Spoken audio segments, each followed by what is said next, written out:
हमारे स्वभाव में हारना नहीं है। डरना और हारना ये दो हमारे स्वभाव में, चाहे अभी काट डाले जाए, पर मतलब स्वभाव में नहीं।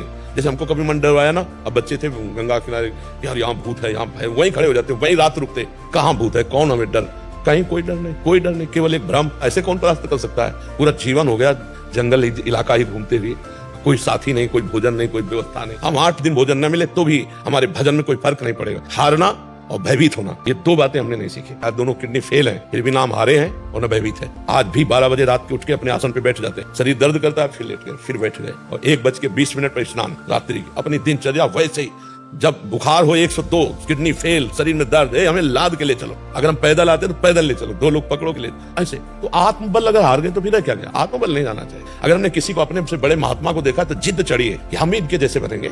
हार जाना थोड़ी कि हम कैसे नहीं, हम परमात्मा के अंश हैं। अगर ये भजन करके भगवान के मार्ग में चले तो हम भी वैसा भजन करेंगे। इन्होंने त्याग किया, हम भी त्याग करेंगे, वैसे हम भी लड़ेंगे माया से और भगवान को प्राप्त करेंगे। हम भगवान के अंश हैं। अगर इस जन्म में काम पूरा नहीं हुआ ना तो अगला जन्म होगा, तब पूरा करूंगा। अविनाशी हूं, मुझे थोड़ी कोई मार सकता है। शरीर छूटेगा, दूसरा शरीर मिलेगा, फिर भी भजन करूंगा, भगवान को प्राप्त होऊंगा। अब हमारी यात्रा रुकेगी नहीं।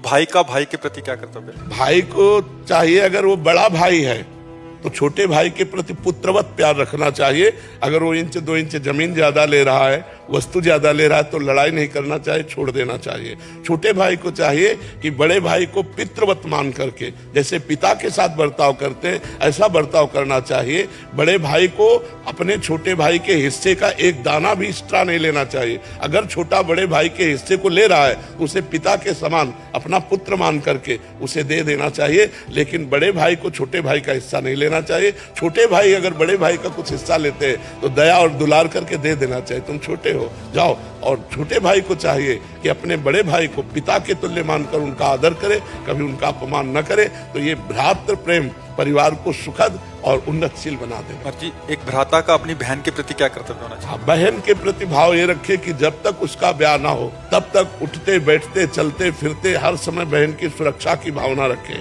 कभी उस पर कोई दोषारोपण ना आने पावे, ये जवान भाइयों का कर्तव्य होता है। यौवन अवस्था है, कहीं मन विचलित हो सकता है, तो हमारा कर्तव्य है कि हम अपनी बहन की सुरक्षा में रहे। और जब ब्याह हो जाए तो पूर्णतः पूरे जीवन भर जो जो उत्सव पड़ते हैं भाई के, उन उत्सवों में जाए और कुछ भेंट, कुछ सामग्री उनको समर्पित करता रहे। तो इससे भाई बहन का संबंध भी पुष्ट होता रहेगा।